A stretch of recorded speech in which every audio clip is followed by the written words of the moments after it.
الحمدللہ رب العالمین والصلاة والسلام علی حبیبہ محمد وآلہ وصحبہ اجمعین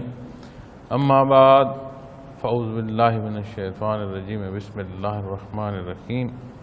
قال اللہ تعالی فی القرآن الکریم والفرقان الحمید لن ینال اللہ لحومها ولا دماؤها ولكن يناله التقوى منكم كذلك سخرها لكم لتكبروا الله على ما هداكم وبشر المحسنين إن الله يدافع عن الذين آمنوا إن الله لا يحب كل خوان كفور اللهم سبحانك لا علم لنا إلا ما علمتنا إنك أنت العليم الحكيم مولاي صل وسلم دائما أبدا اللہ حبیب کمن دانت به الرسول معزز سامعین کرام السلام علیکم ورحمۃ اللہ۔ سورہ حج کی آیہ کریمہ تلاوت کرنے کی سعادت نصیب ہوئی ہے۔ ماہ مبارک ذی الحج ہے اور 10 ذی الحج کو عید کا دن ہے۔ اللہ جل شانہ نے اس آیہ کریمہ میں ارشاد فرمایا ہے کہ اللہ کے پاس نہ ان کا گوشت پہنچتا ہے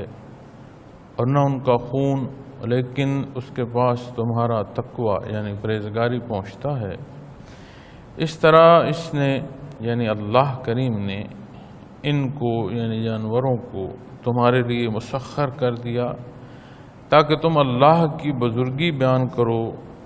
اس پر جو کہ اس نے تمہیں توفیق عطا فرمائی، اور اخلاص والوں کو خوشخبری سنا دیجئے، بے شک اللہ ایمان والوں سے ہٹاتے ہیں یعنی ان کے دشمنوں کو ہٹاتے رہتے ہیں۔ یقیناً اللہ کسی خیانت کرنے والے، کفران نعمت کرنے والے کو نہیں چاہتے۔ معزز سامعین کرام، ماہ مبارک جیسے عرض کیا ذی الحج ہے، حج کا موقع ہے، اور عید قربان، عید الاضحیٰ، عید النحر، ان ناموں سے اس دن کو موسوم کیا جاتا ہے۔ اللہ کریم نے مسلمانوں کو سال میں 2 دن خوشی منانے کے عطا فرمائے ہیں خصوصی طور پر۔ یوں تو آج جیسے جمعۃ المبارک کا دن ہے، اس کی اپنے مبارک حصے ہیں، مبارک گھڑیاں ہیں۔ اس کی گھڑیوں میں ایک ایسا وقت اور ایسا لمحہ بھی ہے کہ حدیث شریف میں آتا ہے کہ اس لمحے جو دعا کی جائے عند اللہ اسے شرف قبولیت نصیب ہوتی ہے۔ اس کی اپنی برکات ہیں جمعۃ المبارک کی، لیکن سال بھر کے ایام میں 2 دن اللہ کریم نے مسلمانوں کو خوشی منانے کے ان کے لیے مقرر ہمارے لیے فرمائے۔ اس میں ایک عید الفطر ہے کہ روزے رکھنے کے بعد وہ حصے بھی جو اللہ کریم نے دنیا میں حلال فرمایا خوراک کے طور پر،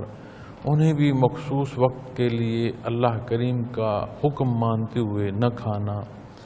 پیاس ہو تو نہ پینا، معاملات کو مزید نشاندہی کے ساتھ دیکھنا، اور ایام محدودہ مخصوص دن تھوڑے سے دنوں کے لیے، اور اس کے بے شمار فوائد، بے شمار حصے جو اللہ جل شانہ کی قرب کے نصیب ہوتے ہیں، اجر و ثواب نصیب ہوتے ہیں۔ ان کے اشراجات کی مبارک گھڑیاں، ان دنوں، ان راتوں، لیلۃ القدر کے حصے، اس سارے میں سے گزر کر اللہ کریم نے ایک دن خوشی کا جو عید الفطر کا ہے وہ فرمایا۔ اسی طرح حج بیت اللہ کا جب موقع آتا ہے، اس پر جو حج کے بعد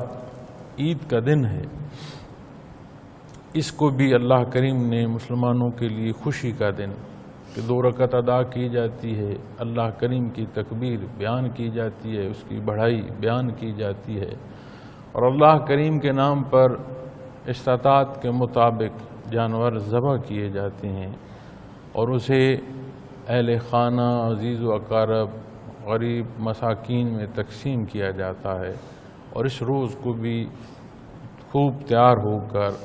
اللہ کی کبریائی بیان کرتے ہوئے اس کا شکر ادا کیا جاتا ہے اپنی استطاعت کے مطابق نئے کپڑوں کا پہننا، باہم میل جول، خوشی مل جل کر کھانا. تو یہ ایک دوسرا دن جو ہے عید الفطر کے بعد عید الاضحیٰ کا، یہ مسلمانوں کے لیے سال بھر میں بہت بڑی خوشی کا جو اللہ کریم نے عطا فرمایا. یہاں پر عید قربان پر قربانی کے جانور جب ذبح کیے جاتے ہیں تو ایک اصولی بات کہ دین اسلام کے کسی حکم پر اگر تو یہ سوال ہو کہ ایسا کیوں ہے تو یہ سوال ہی درست نہیں ہے. اور دوسری طرف دیکھا جائے تو دین اسلام دین فطرت ہے، وہ تمام فطری تقاضوں کو پورا فرماتا ہے، تمام انسانی ضروریات کو، اس کے احساسات کو، اس کی حیثیت کو، اس کے گرد و پیش کے عوامل کو، ہر چیز کا احاطہ کرتے ہوئے دین اسلام جو ہے وہ احکام اسلامی جو ان پر عمل پیرا ہونے کا اور ان میں آسانیوں کا ایک بہت خوبصورت وہ نظام حیات ہے جو اللہ کریم نے ترتیب دیا، جسے ہمیں سکھایا نبی کریم صلی اللہ علیہ وسلم نے. اور اس پہ جب بات آتی ہے تو بڑا اصولی حصہ ہے. بے شک آپ نماز کی ادائیگی کو ہی دیکھ لیں، فرائض میں بہت بڑا فریضہ ہے نماز کا. آج سائنس کہتی ہے کہ اگر دن میں 5 مرتبہ کوئی فرد اتنی بار اس انداز سے اپنے وجود کو لچک دے یا حرکت دے تو یہ بہت بہتر ہے اس کی صحت کے لیے. بے شمار تکالیف یا بیماریاں جو ہیں وہ نماز کے باقاعدہ صحیح طریقے کے ادا کرنے سے انسان ان سے محفوظ رہتا ہے. اور اگر کوئی بندہ مومن یہ سوچ لے کہ جی میں نے تو اپنے وجود کی صحت کے لیے دن میں 5 مرتبہ یہ جو حرکت ہے یا یہ جو انداز ہے وجود کا اسے اختیار کرنا ہے، تو وجودی حرکت تو ہوگی اور جو وجود کی ایکسرسائز یا ورزش ہے اس کے تحت تو اس کی باتیں پوری ہوں گی، نماز نہیں. لیکن جب نماز کے حکم کو بجا لاتے ہوئے نماز کی ادائیگی کرے گا اللہ کی رضا کے لیے اور اس پہلو اور اس انداز کو اختیار کرے گا جو نبی کریم صلی اللہ علیہ وسلم نے مقرر فرمایا ہے،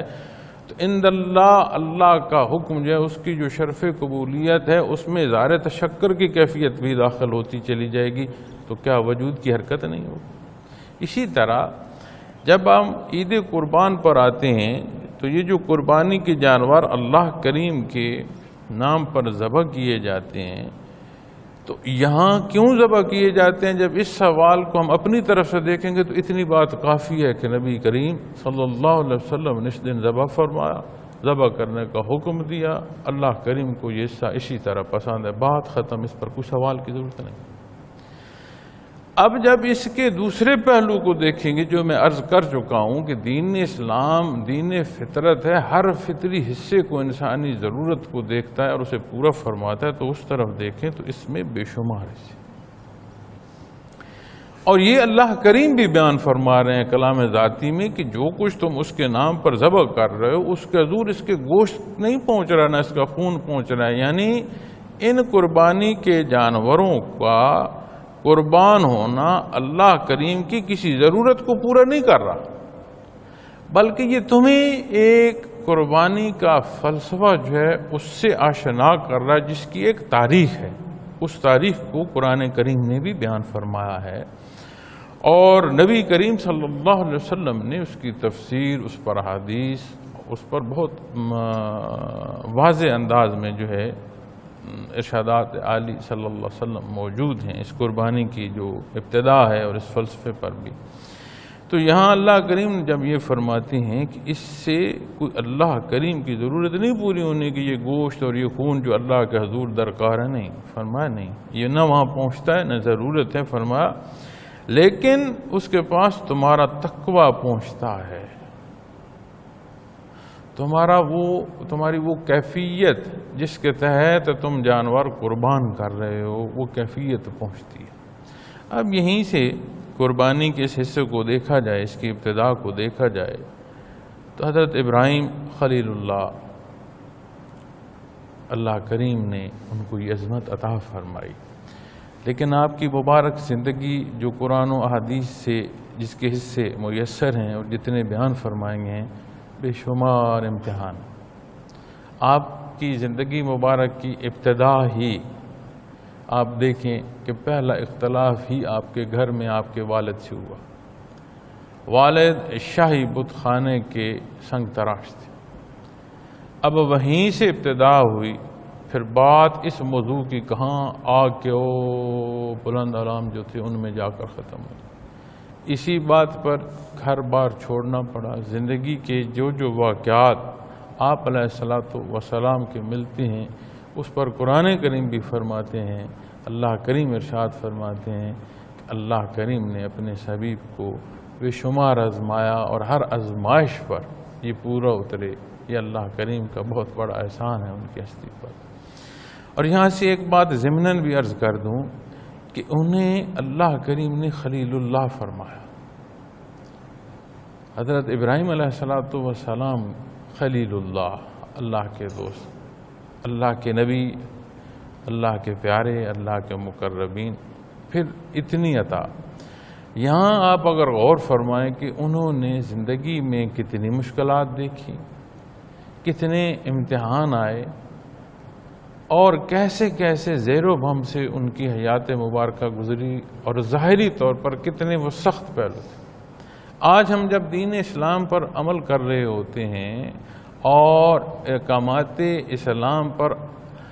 چلتا ہوا انسان، عمل کرتا ہوا انسان یہ گلہ کر رہا ہوتا ہے کہ دیکھیں میں تو نماز پڑھ رہا ہوں، مجھے تکالیف کیوں ہیں؟ تو یہاں کیا جواب دے گا؟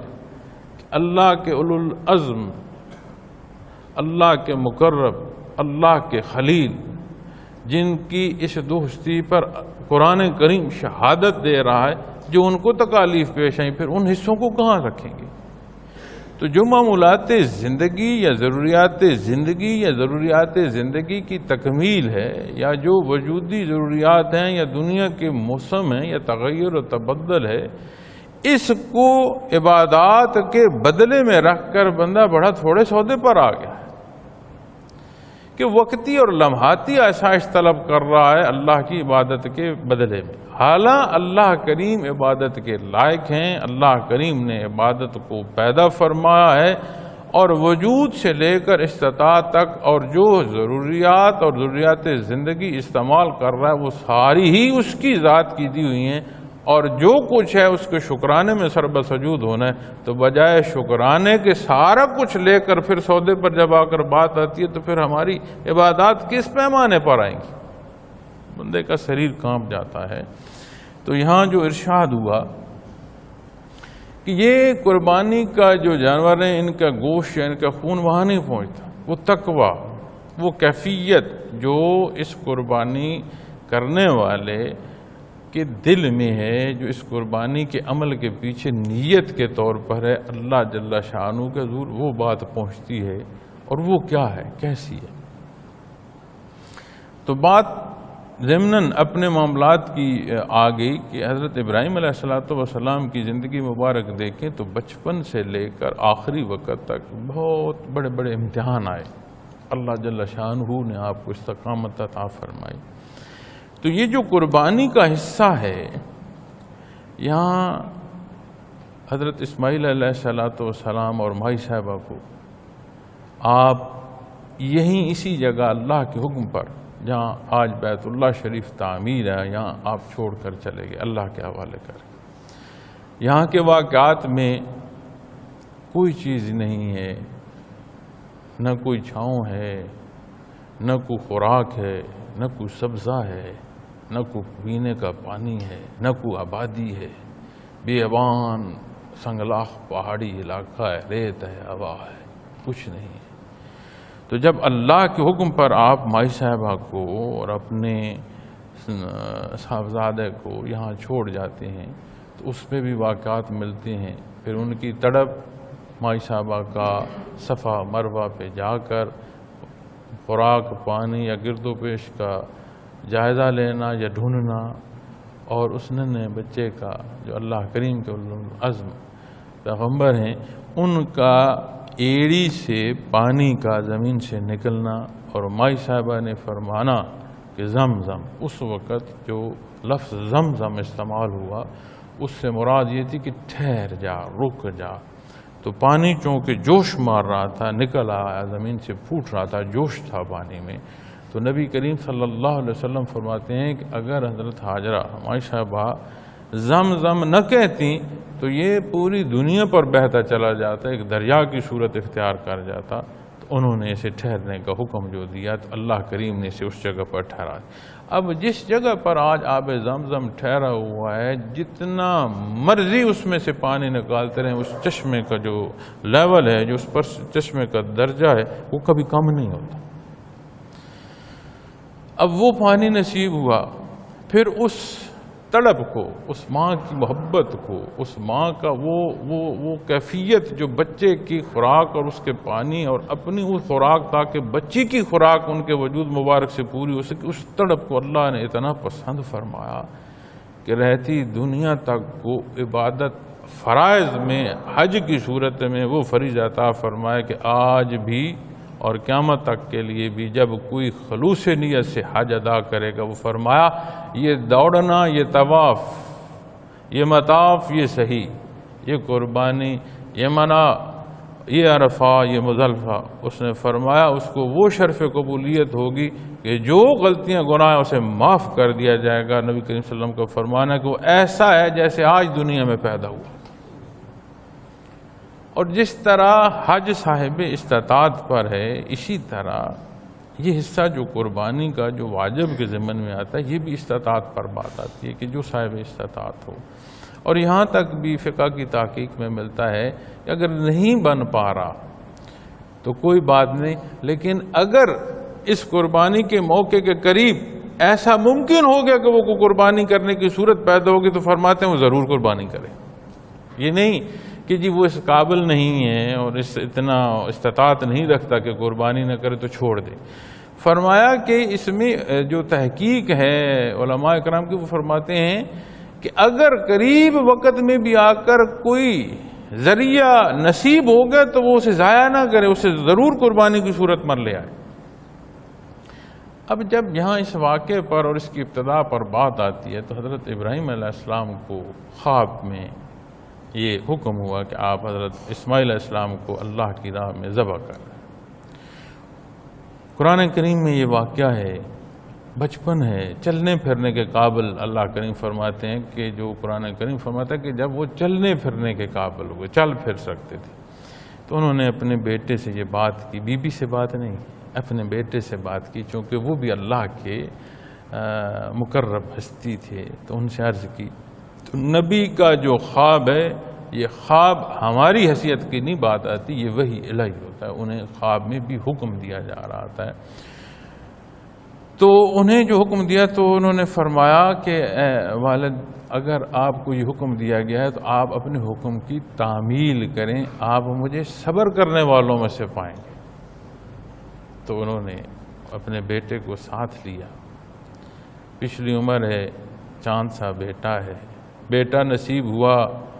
تو کیسے بھی اب آنے میں حکم ہوا، کوئی بات نہیں۔ بیٹا چلنے کا پھرنے قابل ہوا، والد کو والد کہہ کر پکارنے کی عمر کو پہنچا تو فرمایا اللہ کی راہ میں نے ذبح کر دیا جائے، تو لے گئے۔ تو انہوں نے اپنی آنکھوں پر پٹی باندھی، شفقت پدری جو ہے وہ آڑے نہ آئے میرے ہاتھ کو چلانے میں۔ بیٹے نے یہ نہیں کہا کہ یہ چھری ہے یا موت ہے۔ تو جب انہوں نے گردن پر ہاتھ رکھا اور چھری چلائی، اللہ کریم نے اس حصے کو شرف قبولیت بھی عطا فرمائی اور حضرت اسماعیل علیہ السلام کو ایک طرف کر کے جنت سے وہاں دنبا بھیجا۔ اور جب وہ خون ابل پڑا، حضرت ابراہیم علیہ السلام کو نہیں معلوم کہ یہاں میرے ہاتھوں دنبا ذبح ہوا ہے، اس کا خون ابل رہا ہے یا میرے لختے جگر کا ہے۔ تو آنکھوں پر پٹی باندھی ہوئی تھی، جب انہوں نے پٹی کھولی تو دیکھا کہ یہ تو دنبا ہے اور حضرت اسماعیل علیہ السلام ایک طرف کھڑے مسکرا رہے ہیں، خاموش ہیں، مسکرا رہے ہیں۔ تو وہ جب حیران ہوئے تو قرآن کریم کی جو آیا کریمہ ملتی ہے نا قد صدقت الرؤیا، تو یہ اس بات پر شہادت دیتی ہے کہ آپ کی خوشی صرف یہ نہیں تھی کہ شکر ہے میرا بیٹا بچ گیا، یہ بات نہیں تھی،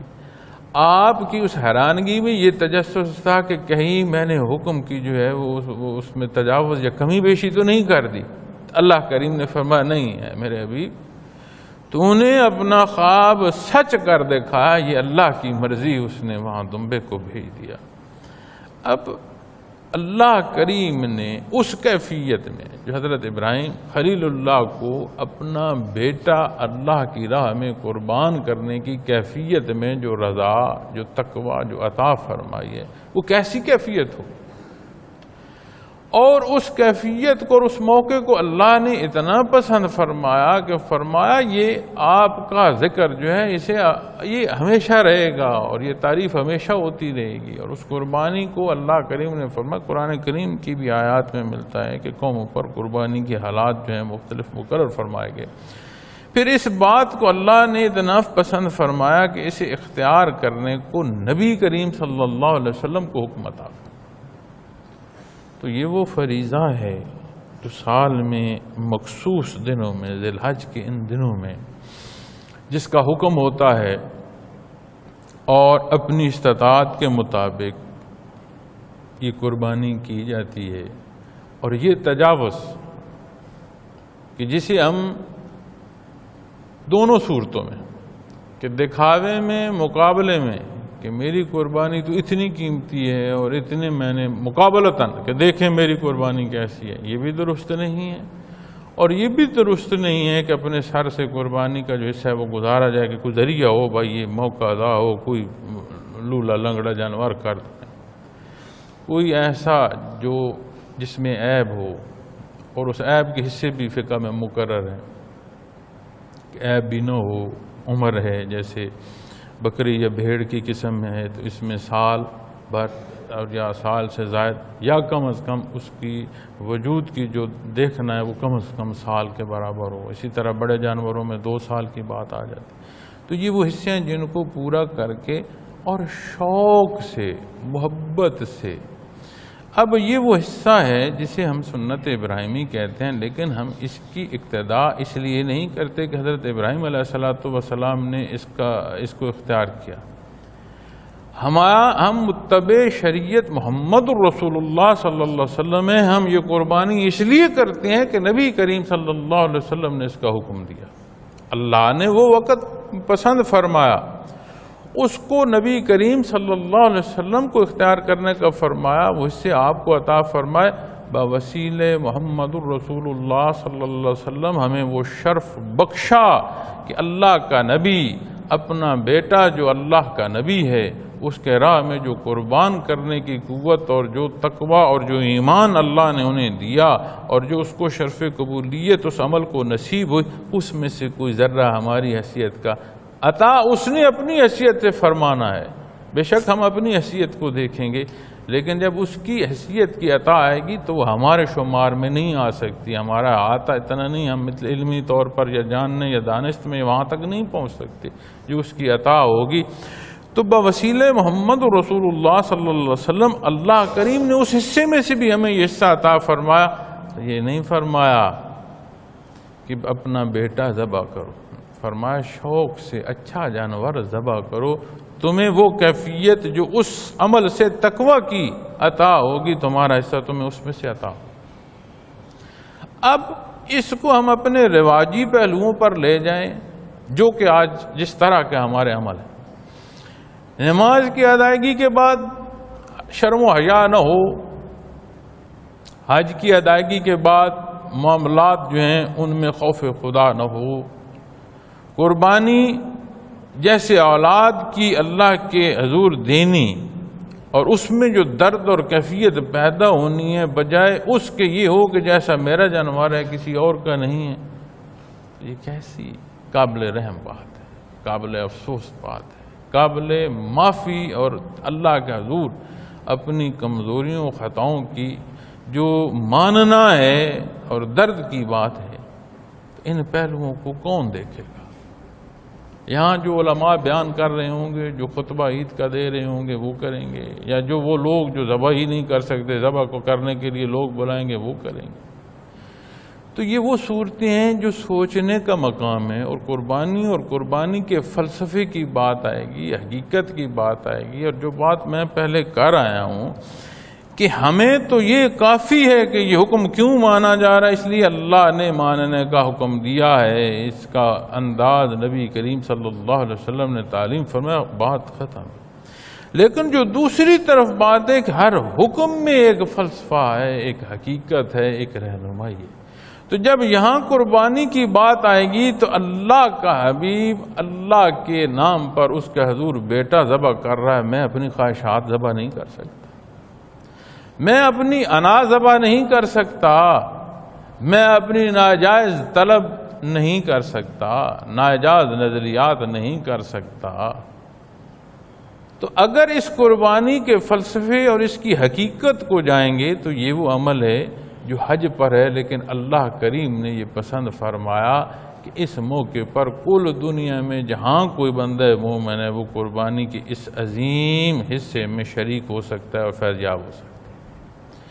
اب اس حقیقت اور قربانی کے اس فلسفے کو جہاں اپنی زندگی، سوچ اور عمل کے ہر تجاوز کو قربان کرنا ہے، ہم رواجات کی نظر کر دیں گے تو پھر کیا حاصل ہوگا؟ پھر ایسا ہی ہوگا جیسے ہماری نماز کے بعد بے حیائی نہیں جاتی، حج کی ادائیگی کے بعد لین دین تک کا ہم لحاظ نہیں کرتے، اسی طرح کا پھر نتیجے مرتب ہوں گے ہماری قربانی کے بعد۔ پھر ایک اور بات آتی ہے کہ جی سال میں اتنے جو جانور ایک دن ذبح کیے جاتے ہیں تو اتنے جانور بھی ذبح ہوئے، اتنا ان پر خرچہ ہوا، اگر اسی خرچے کو لے لیا جائے اور اس خرچے کو کسی کام اور پر صرف کر دیا جائے تو وہ بہتر ہے، اس سے بہت نقصان ہوتا ہے۔ اب یہ وہ سارے وہ لوگ ہیں جنہیں اندر ایسا تکلیف اور ایسی خلش ہے کہ انہیں نبی کریم صلی اللہ علیہ وسلم کے حکم کی تعمیل جو ہے وہ پسند نہیں آ رہی، انہیں اللہ کریم کے مقرر کیے گئے انداز جو ہیں وہ انہیں اچھے نہیں لگ رہے، کیونکہ ان کی پسند کے جو پیمانے ہیں وہ کوئی اور ہیں۔ انہی کے اس جواب کو اگر بندہ دیکھتا ہوا ہے تو سال بھر میں جو کچھ انسان اپنی مرضی اور منشا کے لیے کر رہا ہوتا ہے اسے چھوڑ کر بھلائی کی طرف کیوں نہیں جاتا؟ نبی کریم صلی اللہ علیہ وسلم کے در اقدس ایسا بھی ملتا ہے، ام المومنین فرماتی ہیں کہ ایسا بھی ہوا ہے کہ ایک چاند چڑھا اور ختم ہو گیا، یعنی پورا مہینہ ختم ہو گیا۔ فرمایا دوسرا چاند چڑھا، ختم ہو گیا۔ فرمایا تیسرا چڑھ گیا، اتنا عرصہ ایسا ہوا کہ نبی کریم صلی اللہ علیہ وسلم کے گھر مبارک میں چولہا نہیں جل سکا، ایسی کوئی شے نہ آئی کہ جسے پکا کر کھایا جا سکے، کبھی دودھ پی لیا، کبھی کھجور کھا لیا۔ اور تیسرے چاند تک بھی ایسی حالات رہے کہ نہیں، لیکن آپ نے اپنی زندگی مبارک کے ایک سال میں 100 اونٹ قربان کیے، 63 اونٹ اپنے دستے مبارک سے نہر کیے، اور بقایا کو حضرت علی رضی اللہ تعالیٰ عنہ کو حکم دیا کہ انہوں نے ان کو قربان کیا۔ اور عجیب بات ہے کہ وہ 63 اونٹ آپ نے قربان فرمائے، ہر سال قربانی فرمائی، 63 سال ہی عمر پائی، اور ہر اونٹ کو ہر سال پر بھی اگر دیکھا جائے تو آپ نے اپنی زندگی مبارک کے ہر سال پر ایک اونٹ قربان کیا، اس کے علاوہ قربانیاں فرمائیں۔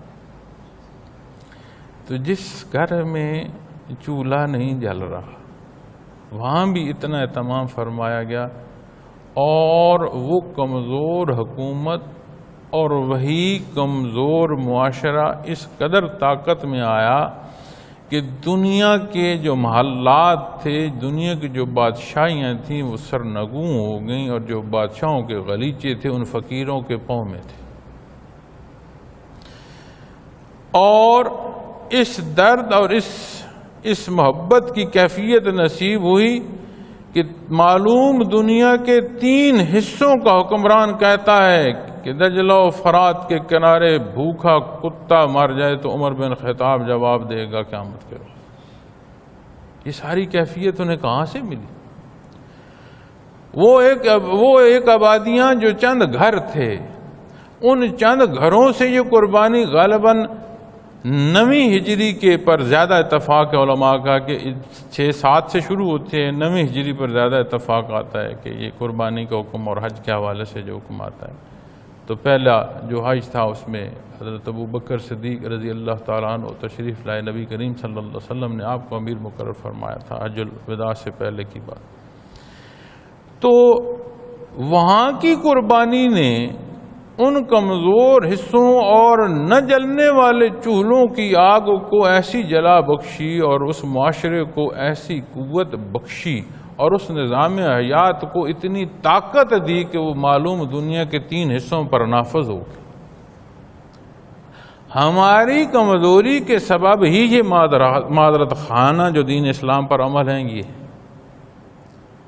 حالانکہ اس سے قطع نظر کہ اس عمل سے کیا ہوگا، اس سے میرے لیے کیا ہے اور میرے ماننے سے کیا ہوگا، بات اتنی سی ہے، یہ عمل کیوں کرتے ہیں؟ محمد الرسول اللہ صلی اللہ علیہ وسلم نے بتایا، آپ نے اختیار فرمایا، اختیار کرنے کا حکم دیا، بات ختم۔ اس سے آگے بندے مومن کی زندگی میں کوئی دوسری بات نہیں ہے۔ اگر کوئی دوسری بات آتی ہے تو اسے پلٹ کر اپنے اندر ٹٹولنا ہے کہ وہاں کوئی نقص ہے۔ دنیا کی ضروریات کی یہ جاہ و جلال جو قوموں کے اور سلطنت کے اور حکمرانوں کے، یہ فضول نہیں ہے۔ ہمارے وہ رواجات جو غمی اور خوشی میں ہم کرتے ہیں اور اللہ کا جو حکم ہے اس سے تجاوز کرتے ہیں اور اپنے معاشرے کے رواجات کو اختیار کرتے ہیں جو اخراجات کا، وہ غلط نہیں ہے، انہیں نہیں لگایا جا سکتا۔ رب کائنات جس کے روبرو ہر شے ہے، اسے نہیں معلوم کہ کون غریب ہے، کون مسکین ہے، کس کی کیا ضرورت ہے۔ تب سے آج تک اس قربانی کے حکم پر مسلمان عمل کرتے آ رہے ہیں، کوئی ایک موقع ایسا نہیں ملتا کہ اس کے سبب مسلمان قوم میں کمی یا کمزوری آئی ہو۔ تو یہ اس کی شان ہے، اس کی مخلوق ہے، اس کا دیا ہوا نظام حیات ہے، اور وہ رب العالمین ہے، ہر ایک کی ہر ضرورت پوری فرما رہا ہے۔ تو جب قربانی کے اس حصے پر بات آئے گی تو وہ خود فرماتا ہے کہ اس کا گوشت اور خون مجھے نہیں چاہیے، نہ مجھ تک پہنچتا ہے۔ کیا پہنچتا ہے؟ تقوی، وہ کیفیت جس پر تم عمل پیرا کرو۔ پھر حج بیت اللہ کی بات آتی ہے۔ حج بیت اللہ میں حضرت ابراہیم علیہ السلام کو جب یہ فرمایا گیا کہ وَإِذْ بَوَّأْنَا لِإِبْرَاهِيمَ مَكَانَ الْبَيْتِ، کہ جب ہم نے ابراہیم علیہ السلام کو خانہ کعبہ کی جگہ بتا دی اور فرمایا کہ اس کی تعمیر فرمائے، تو یہ آیا کریمہ اس بات کی شہادت دیتی ہے کہ جہاں بیت اللہ شریف ہے، یہ بنیاد بتائی گئی، جگہ بتائی گئی، یہ جگہ پہلے سے مختص ہے۔ تو اس کی ابتدا حضرت آدم علیہ السلام سے، اور اس پر جو علماء کی تحقیق ملتی ہے وہ یہ ہے کہ یہ عمارت مستطیل تھی، اور اس مستطیل عمارت کو جب حضرت آدم علیہ السلام نے تعمیر فرمایا تو چھت نہیں تھی، 2 دروازے تھے، چھت نہیں تھی، اور عمارت پوری مستطیل تھی، جس میں آج حتیم کا حصہ جو بیت اللہ شریف کے ساتھ باہر کھلا حصہ ہے، یہ بھی بیت اللہ شریف ہی کا حصہ ہے، اور حتیم میں داخل ہونا ایسا ہی ہے جیسے بیت اللہ شریف میں یہ شرف نصیب ہو کے داخل ہوا۔ اب اس پر یہ بھی جب وہاں طواف کیا جا رہا ہے تو میں ایک بہت پرانی بات ہے،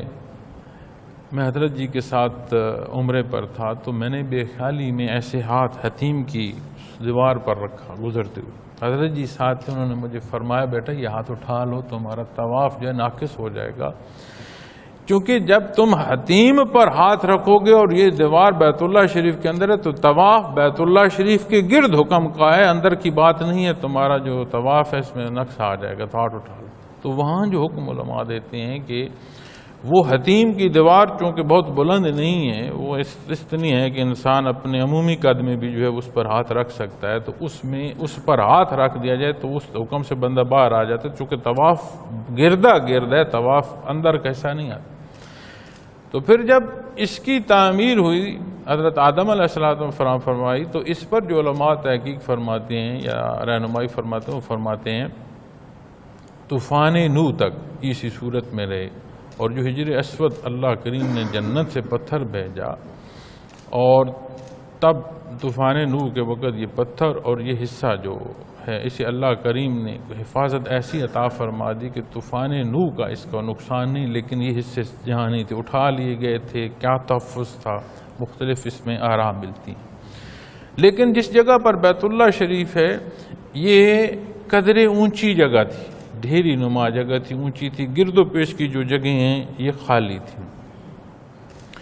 اور جب پہلے دن سے حضرت آدم علیہ السلام سے اللہ کریم نے اس جگہ کو مخصوص فرمایا، تجلیات ذاتی کا محبت قرار دیا، اور اس بشر کو ایک نقطہ اتحاد اور اتفاق عطا فرمایا، اور اس کے سجدے کو اپنی ذات کے لیے سجدہ قرار فرمایا، اور اس کی برکات اس تک پہنچنے، اس کو دیکھنے، اس کا دیکھنا عبادت کے درجے میں پہنچایا، تو بے شمار حصے ہیں جو وہاں تک پہنچنے میں اللہ کریم کی رضا کے نصیب ہوتے ہیں۔ تو دنیا کے حالات میں چلتا چلتا تاریخ میں یہ بھی ملتا ہے کہ نبی کریم صلی اللہ علیہ وسلم کی کم عمری میں بیت اللہ شریف کی تعمیر اثر نو بھی کی گئی۔ تو جو پہلی تعمیر تھی اس میں حتیم شامل تھا، یہ مستطیل حصوں میں تھا، لیکن جب پھر تعمیر کی گئی تو اس میں ایک عجیب بات ملتی ہے کہ حالانکہ دین اسلام نہیں تھا اس وقت، وہ اصول جو دین اسلام بیان فرما رہا تھا وہ نہیں تھا، جو پہلے اصول تھے وہ معدوم ہو چکے تھے، لوگوں نے آمیزش کر دی۔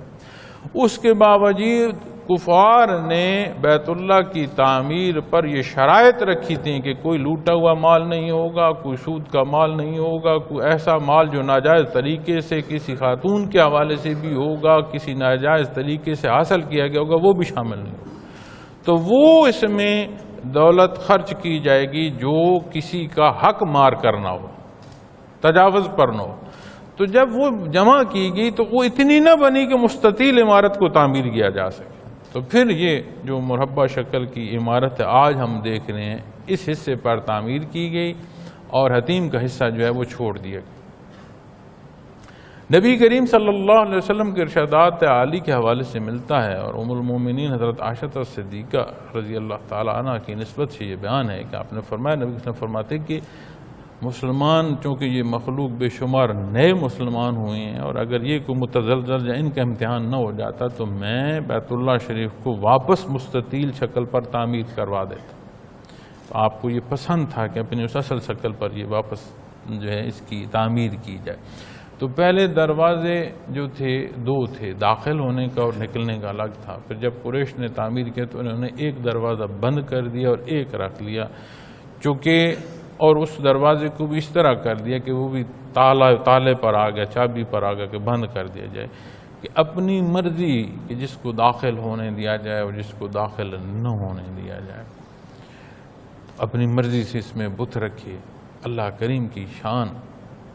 یہ تسلسل حضرت ابراہیم علیہ السلام کی جو قربانی کا یہ تسلسل بھی نبی کریم صلی اللہ علیہ وسلم کی بعثت تک آ رہا ہے۔ اس میں رواجات تھے، انداز الگ تھا، تعظیم تھی بیت اللہ شریف کی، یہاں قربانیاں اور منتیں مانی جاتی تھیں، قبائل آتے تھے، لوگ دور دراز سے سفر کر کے آتے تھے، اپنی مرضی اور منشا پر عمل کرتے تھے، یہ الگ بات ہے، لیکن وہ تسلسل چلتا ہے، اور پھر اس کی حقیقت نبی کریم صلی اللہ علیہ وسلم نے آ کر اس حقیقت سے مخلوق خدا کو روشناس فرمایا، اور نہ صرف روشناس فرمایا،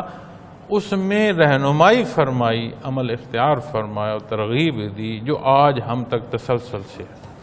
پھر یہ بیت اللہ شریف کا حج جو ہو رہا ہے، اس پر حدیث شریف میں یہ بھی ملتا ہے کہ جو حدیث شریف میں یہ بتایا جاتا ہے کہ لا تقوم الساعة حتى لا يقال في الارض اللہ اللہ، کہ دنیا کی قیام کا سبب ایمان ہے، کہ آخری اللہ اللہ کرنے والا بندہ جب دنیا سے اٹھے گا تو قیامت قائم ہو جائے گی، اس کے بعد پھر مخلوق کے پاس فرصت نہیں ہے۔ ایک حدیث شریف میں یہ بھی ملتا ہے کہ جب طواف بیت اللہ رک جائے گا، حج کا طواف، کیونکہ آج تو ہم دیکھتے ہیں نا کہ عمرے پر بھی جو لوگ ہیں یا مطاف میں جو لوگ ہیں اتنی تعداد ہے اور اتنا آسان ہے سفر یا لوگوں کا پہنچنا یا آبادی کی تناسب، جس پہلو سے بھی بات لے کر آئیں، آج آپ جائیں، آپ 24 گھنٹے انتظار کرتے رہیں، آپ کو جگہ نہیں ملتی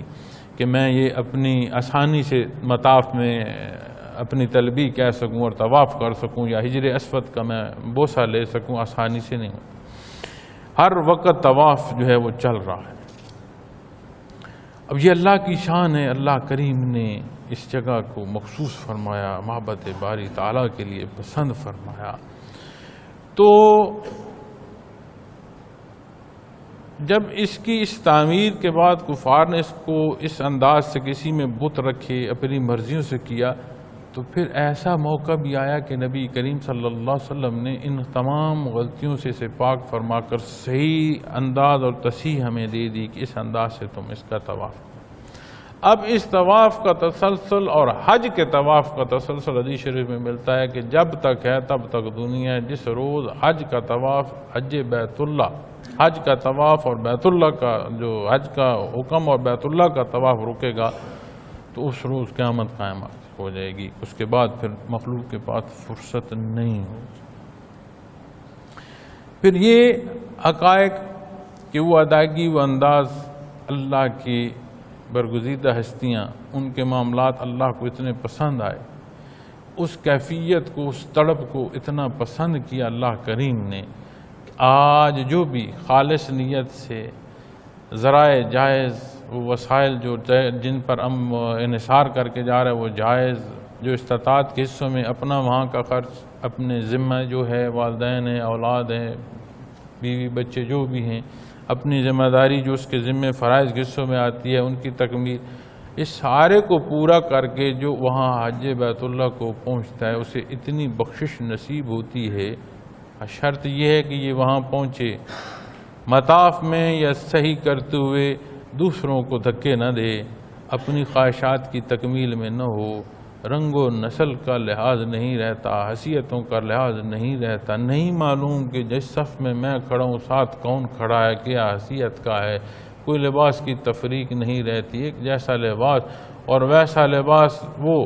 جسے ہم نے آج تو اپنی مرضی سے اوڑھ رکھا ہے، پھر اسی طرح کی انسلی چادریں ہوں گی جو ہم نہیں، اگر نصیب میں ہوا تو اوڑھنے والے اوڑھ دیں گے، تو اسی چادروں کو لے کر اس دنیا سے چلے جائیں گے۔ اس کیفیت سے گزرتی ہوئے وہ موقع نصیب ہوں تو بندہ ایسا پاک کہ جیسے آج ماں کے پیٹ سے پیدا ہوا، اس طرح کی معافی نصیب ہوتی ہے۔ اور اس معافی اور اس تقوی کی کیفیت کا امتحان یہ ہے جب ہم پلٹ کر اپنی زندگی میں آتے ہیں، جب ہم کلام کرتے ہیں کتنا حق بولتے ہیں، جب ہم لین دین کرتے ہیں کتنا انصاف کرتے ہیں، جب ہم سوچتے ہیں اس میں اللہ کی رضا مقصود ہے یا اپنی شان مقصد ہے۔ یہ ایک امتحان ہے، ایک ترازو ہے جس میں سے ہر کوئی گزر رہا ہے اور جانتا ہے کہ کہاں میں تجاوز کر رہا ہوں۔ اللہ قربانی کی یہ حقیقت اور یہ تقوی عطا فرمائے کہ یہ کیفیت نصیب ہو جائے کہ غلط غلط ہے اور صحیح صحیح ہے، اور غلط کو چھوڑنا ہے اور صحیح کو ماننا ہے، اور صحیح کو ماننا اس لیے ہے کہ اللہ کریم عبادت کے لائق ہیں، اس نے ہمیں عبادت کے لیے پیدا فرمایا ہے۔ پھر اس سے اگلے حصے میں اسی آیہ کریمہ میں فرمایا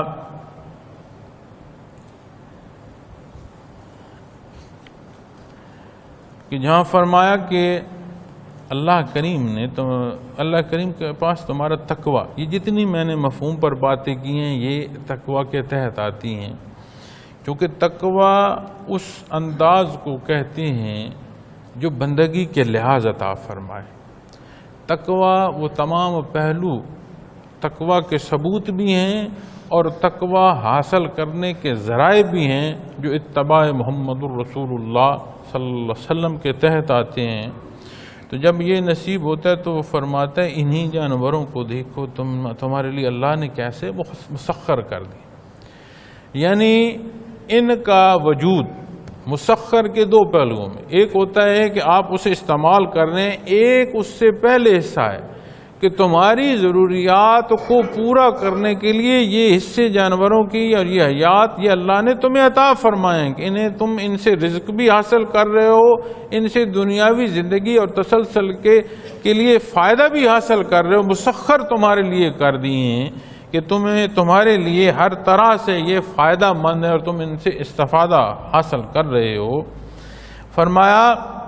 تاکہ تم اللہ کی بزرگی بیان کرو۔ اب یہ سارے سے یہ نہیں ہے کہ مجھ جیسا کوئی نہیں ہے، نہیں، بات یہ نہیں ہے، یہ جو کچھ ہے میرے سمیت اللہ کا ہے، اور بزرگی کیا ہے کہ جو کچھ ہے اسی کی ذات ہے، یعنی کیفیت شکرانے کی حاصل ہو۔ یہ نہ ہو کہ میرا جانور تو دیکھیں جی پورے محلے میں اس جیسا کسی کا نہیں ہے، پوری آبادی میں اس جیسا کسی کا نہیں ہے، یا یہ صورت ہو یا یہ صورت ہو کہ جو جانور چل نہیں سکتا ہم کھینچ کے اس کو گھسیٹ گھساٹ کر قربانی کرنے کہ یار یہ میرے ذمے ایک ہے، ہو جائے، لوگ کیا کہیں گے۔ بات لوگوں کی نہیں ہے، واہ میں بھی لوگوں کی ضرورت نہیں ہے اور اعتراض میں بھی لوگوں کی ضرورت نہیں ہے۔ دیکھنے کی صورت یہ ہے کہ اللہ کریم نے کیا پسند فرمایا، اور اس کے حصول ہر طرح کے بڑے سے بڑے حصے تک اور کسی کمزوری اور ضرورت کے تحت چھوٹ کے حصوں تک نبی کریم صلی اللہ علیہ وسلم نے ارشاد فرمایا۔ میں نے عرض کیا دین اسلام دین فطرت ہے، تمام فطری تقاضوں کو پورا فرماتا ہے۔ اب دیکھیں کتنا بڑا حکم ہے، حج ہے اور فرض ہے، اور جو اس کی استطاعت نہیں رکھتا نبی کریم صلی اللہ علیہ وسلم نے فرمایا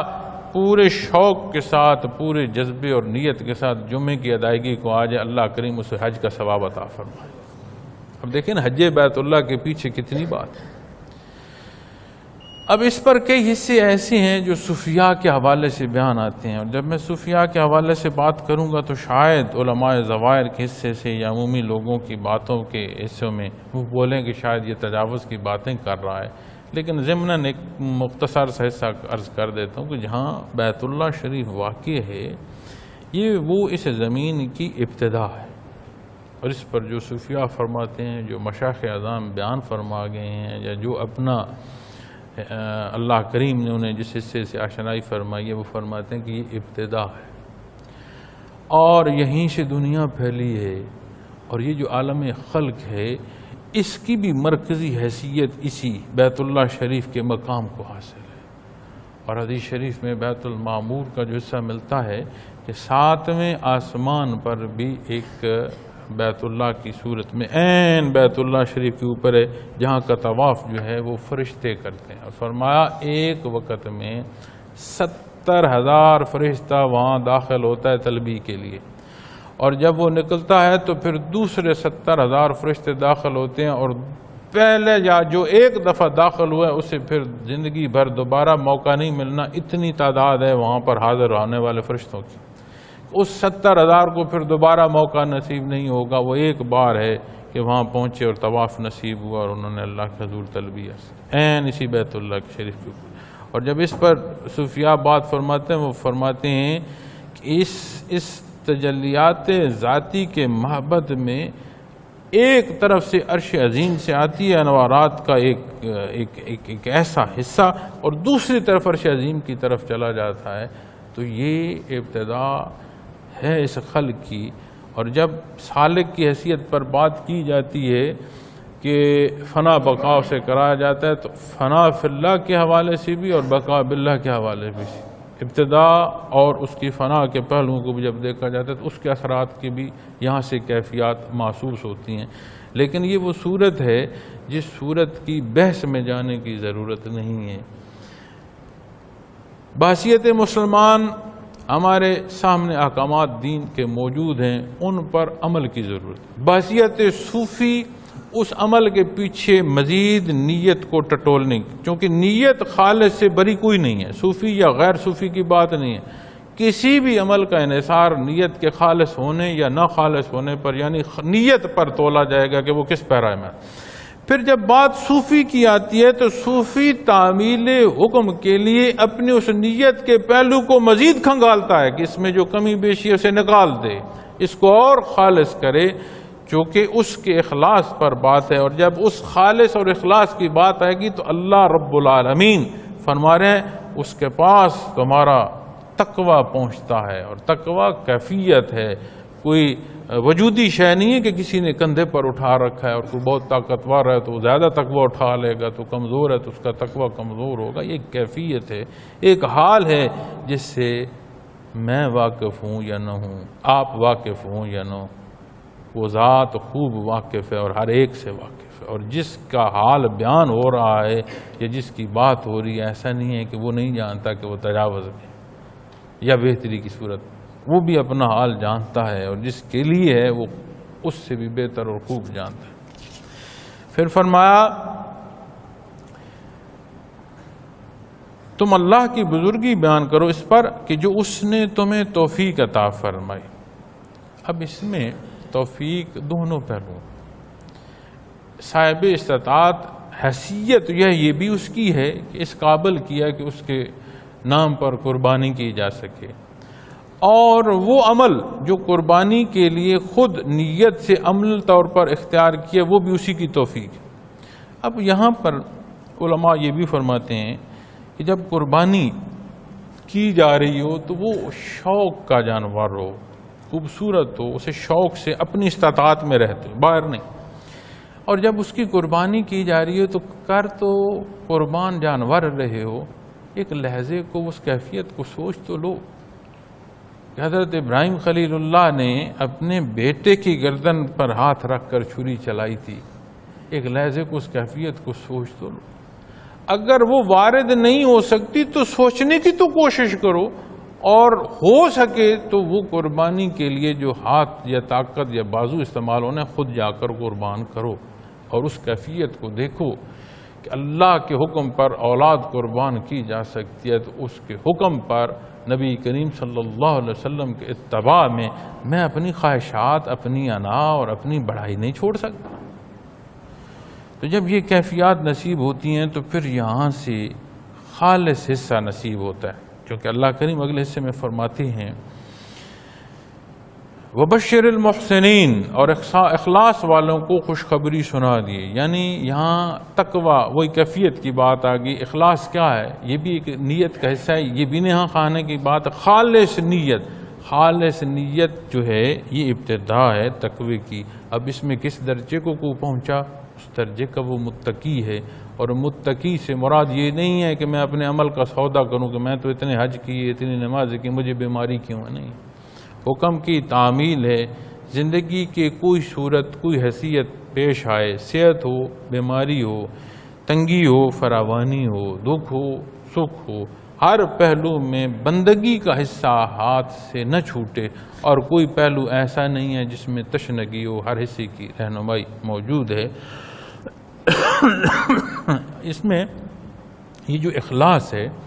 یہ وہ وصف ہے جو معیت ذاتی کا سبب ہے۔ وبشر المحسنین، اور اخلاص والوں کو خوشخبری سنا دیجئے، چونکہ قرآن کریم میں ایک دوسری جگہ بھی یہ بات بھی آتی ہے کہ ان اللہ مع المحسنین، اللہ جو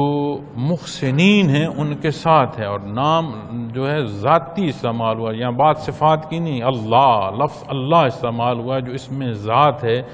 یہ وصف بندے مومن میں ہو کہ وہ مخلص ہو، خالص ہو، صاف نیت ہو، تو اسے معیت ذاتی نصیب ہوتی ہے، ان اللہ مع المحسنین۔ لیکن اس معیت کے لیے ضروری ہے کہ وہ محسن کی جو کیفیت ہے یا جو اخلاص کی صورت ہے وہ قائم رہے، اور یہ قائم رہنے کی صورت اتباع ہے۔ یہ ایک لمحے کی بات نہیں ہے کہ ایک لمحے کو ادا کر لی اور پھر چھوڑ دی بات تو پھر وہی حصہ ساتھ رہے، ایسی نہیں بات، یہ ایک تسلسل ہے، اور یہی امتحان ہے۔ ان اللہ یدافع عن الذین آمنوا، بے شک اللہ ایمان والوں سے ہٹاتے رہتے ہیں، حضرت جی نے یہاں فرمایا ان کے دشمنوں کو، یعنی یہ جب ساری کیفیت آتی ہے، اس ساری کیفیت میں شیطان کی شیطنت کی بات ہو تو اس سے تحفظ نصیب ہوتا ہے، بندہ کمی بیشی میں نیتاً نہ بہ جائے اس میں حفاظت الہیہ نصیب ہوتی ہے، اور دکھ سکھ آ جائے تو اللہ کی مدد طلب کرنا کتنی بڑی عطا ہے کہ اس میں بندہ بجائے کسی اور کے آگے رونے کے اس کے حضور سر بسجود اور اسی سے مدد مانگ رہا ہو، یہ کتنی بڑی اللہ کی عطا ہے۔ تو جو طرح کے بھی حالات آئیں ان میں حفاظت الہیہ نصیب ہوتی ہے اخلاص کے صدقے، چونکہ اللہ کی معیت جب نصیب ہوتی ہے تو پھر یہ حصہ کہ اللہ کی حفاظت نصیب ہوتی ہے۔ اب بات جب غلطیوں اور کوتاہیوں کی آتی ہے تو معصوم عن الخطا انبیاء اور رسول ہیں، یہ مقربین بار الہ معصوم ہوتے ہیں۔ جب بات ان کے باہر آئے گی تو یہاں یہ کیفیت جب اخلاص کی اور اللہ کی معیت اس درجے کی نصیب ہو کہ اللہ کریم ذاتی جو قرب ہے اسے عطا فرما رہے ہیں، تو پھر اس صورت میں بندے کو اللہ کریم حفاظت دیتے ہیں، تو اسے محفوظ کی صورت مل سکتی ہے۔ اس عمل پر اللہ کریم کی حفاظت ہو تو وہ بندہ محفوظ، یعنی اسے اللہ کریم نے حفاظت عطا فرما دی۔ اس میں حالات دنیا کی بات ہو، شیطان کی بات ہو، وساوس کی بات ہو، اپنی پسند و ناپسند پر جو ہم تجاوز پر جاتے ہیں اللہ کریم وہاں بھی حفاظت فرما دیتے ہیں۔ اور ایمان جو مضبوط اور راسخ ہوتا ہے وہ غلطی کی طرف جانے سے روک دیتا ہے۔ خدا نخواستہ غلطی ہو تو اسے بندہ چھوڑتا ہے، تکلیف محسوس ہوتی ہے اور اس کی معافی کی جو ہے وہ توفیق نصیب ہوتی ہے۔ ان اللہ لا يحب كل خوان کفور۔ فرمایا اللہ کسی خیانت کرنے والے، کفران نعمت کرنے والے کو نہیں چاہتے۔ اب یہ جو خیانت کا کیفیت ہے یہ بھی تو ایک نیت کے اندر ہے نا جی۔ کفران نعمت بھی منہ سے کوئی بولے نہ بولے، کیفی طور پر جب وہ آئے گا تو اس صورت کو سارے حصوں پر لاگو کر کے دیکھیے۔ حج کے ضمن میں دیکھ لیں کہ کاروبار کی کیفیت سے کوئی گیا، کسی کا مال کھا کر گیا، حرام مال پر گیا، جو ذمے حقوق و فرائض ہیں انہیں چھوڑ کر چلا گیا، جا کر اس نے کسی کاروبار کو مقصود رکھا، آ کر اس نے اپنے آپ کو حجاج کے ناموں سے اور الحاج کے ناموں سے موسوم کرنے کے لیے ارادہ کیا، تو یہ سارے وہ صورتیں جو اللہ کو پسند نہیں ہیں۔ اور جب قرآن کریم میں قربانی کے حصوں کے متصل ساتھ یہ آیا کریم آئے گی تو یہاں پھر جو قربانی ہم کر رہے ہیں اس میں بھی بہت ضروری ہے۔ اور پھر یہ جب ہم اکٹھا قربانی کرتے ہیں نا حصوں پر، اس میں یہ بہت ضروری ہے کہ کسی حصے دار کے اندر کوئی کمی بیشی نہ ہو، کوئی نیت کا کھوٹ نہ ہو کہ ایک بوٹی جو ہے یہ حصے کی میں اس کو فلاں پر راضی کر دوں، یہ سادہ اس کو اس پر راضی کر دوں، یا جس کو میں بلا رہا ہوں اسے میں کھال دے کر قیمت سے بچ دوں۔ تو قربانی کی ادائیگی تک جو بات آئے گی وہ خالص آئے گی۔ اور اللہ کریم علیم ہے، وہ فرماتے ہیں کہ کوئی جو خیانت کرے گا تو جو خیانت ہے یہ کفران نعمت ہے، اور اس نے فرمایا اسے اللہ پسند نہیں کرتے، اور جسے اللہ پسند نہیں کریں گے اس کا پھر بچے گا کیا؟ تو وقت بہت ہو گیا، یہ باتیں خوبصورت ہیں، کلام ذاتی کی ہیں، اور بے شمار حصے یہاں سے عرض کرنا چاہتا تھا، زندگی رہی پھر موقع آئے تو گزارشات پیش کروں گا۔ اللہ کے حضور دعا گو ہوں اللہ کریم ہمارے یہ عید کی خوشیاں ہمیں نصیب فرمائے، ہمارے ملک و قوم، ہماری امت مسلمہ کے لیے اسے اچھا سبب بنائے، اپنی رحمت کا سبب بنائے۔ اللہ پاک میرا اور آپ کا حامی و ناصر ہو۔ وآخر دعوانا الحمدللہ رب العالمین۔